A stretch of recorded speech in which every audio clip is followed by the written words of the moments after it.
كده بقى ندخل في الوصفه بتاعتنا. يلا بقى بينا. هنعمل ايه؟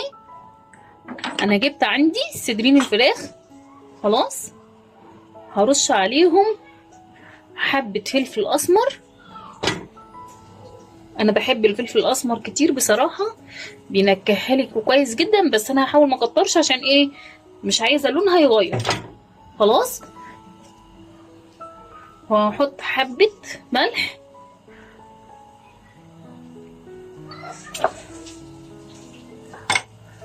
حبه كمون. خلاص هدعكها كويس جدا كده، وهقلب على الناحيه التانيه، ونفس الكلام اللي انا عملته هنا هعمله الناحيه التانيه. خلاص. نرش برضو الكمون والفلفل الاسمر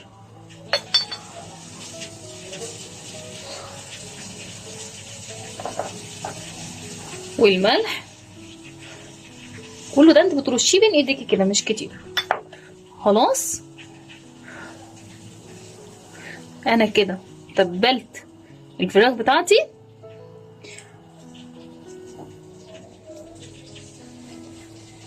هاخدها وانزل فين؟ في الدقيق. اتبلها كويس بالدقيق. وهنا كده خلاص انا عملتهم كلهم. هنعمل ايه؟ يلا بقى بينا ونروح على البوتاجاز.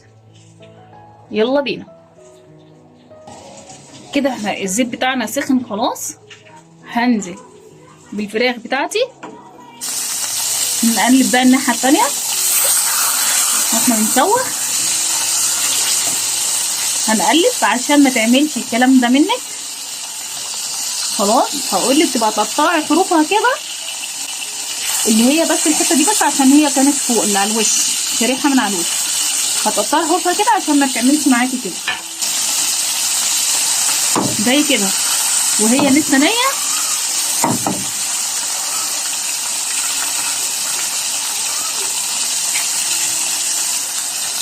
كده انا بقلبهم اهو على الناحيه دي. انا هخليهم ياخدوا وش الناحيه التانيه وانقلهم تقلبهم تاني لحد ما يستووا ياخدوا. هوريكم هيبقى عاملين ازاي. كده الفراخ بتاعتي يا حبايبي خلاص. هطلعها مكان الفراخ بتاعتي. هنزل حبه فلفل اسمر وحبه كمون وحبه بهارات، وحطيت حبه ثوم بس صغيرين. خلاص. هبدا انزل بدقيق، معلقتين دقيق. طبعا انا حطيت ايه تاني؟ حطيت بهارات وفلفل اسمر وكمون. خلاص.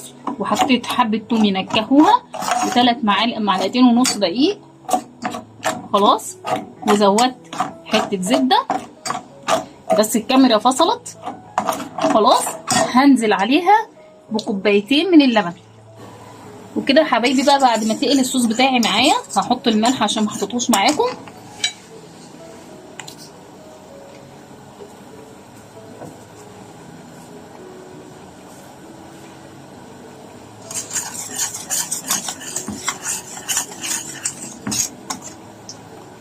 هنزل بقى هنا بمكعب حته زبده صغيره عشان تخلي لي القوام بتاعي حاجه تانية. الزبده في الاخر بتبقى حاجه حلوه جدا معايا. وهنا بقى عندي حبه بقدونس. الوصفه دي البقدونس معاها بيبقى حاجه تانية خالص. عايزه تحطي كزبره حطي، اللي انت عايزاه حطي، اللي انت بتحبيه حطيه. هنزل بفراخي في الصوص بتاعي واسيبها تشرب منه شويه. الفراخ بتاعتي في الصوص انا مكتراه شويه، انا عاملاه كتير علشان عندي الاولاد بيحبوا الصوص، وفي نفس الوقت كمان علشان خاطر ايه؟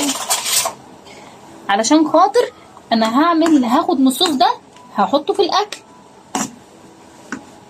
هعمل ايه؟ هعمل مكرونه وهحط منه على المكرونه. طيب انت بتحبي الاكل بتاعك سبايسي، حطي شطه. في اكلات احنا بنحبها سبايسي ما ينفعش ناكلها لما تكون سبايسي. خلاص هطفي بقى على الصوص بتاعي والفراخ بتاعتي على كده خلاص، ونكمل مع بعض. وبكده بقى هبدا اطلع الفراخ بتاعتي من الصوص بتاعها. مش قادره اقول لكم طعمها عامل ازاي، خرافه خرافه بجد. هنزل بايه؟ معايا حبه فلفل مقطعاهم الوان زي ما بتحبي، مش حابه حته الفلفل دي براحتك خالص. خلاص وهبدا انزل عليها. انا سلقت حبه مكرونه، هنزل عليها بالمكرونه بتاعتي. سلقي المكرونه اللي انت برضو بتحبيها. انا سلقت مكرونه من دي.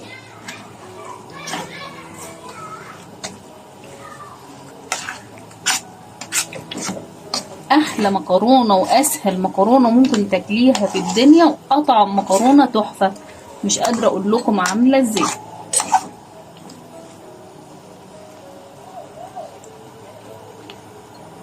يلا بينا نغرفها. وكده يا حبايبي يبقى الطبق بتاعنا خلص. اجمل مكرونه واسهل مكرونه ممكن تعمليها في الدنيا. مكرونه سهله جدا جدا، بحته بانيه عندك او بحته فرخه عندك او صدر فرخه عندك تقدري تعملي ألذ مكرونه واطعم مكرونه لاولادك من غير كريمه طهي ومن غير اي حاجه. مكرونه اقتصاديه بس ألذ منها مفيش.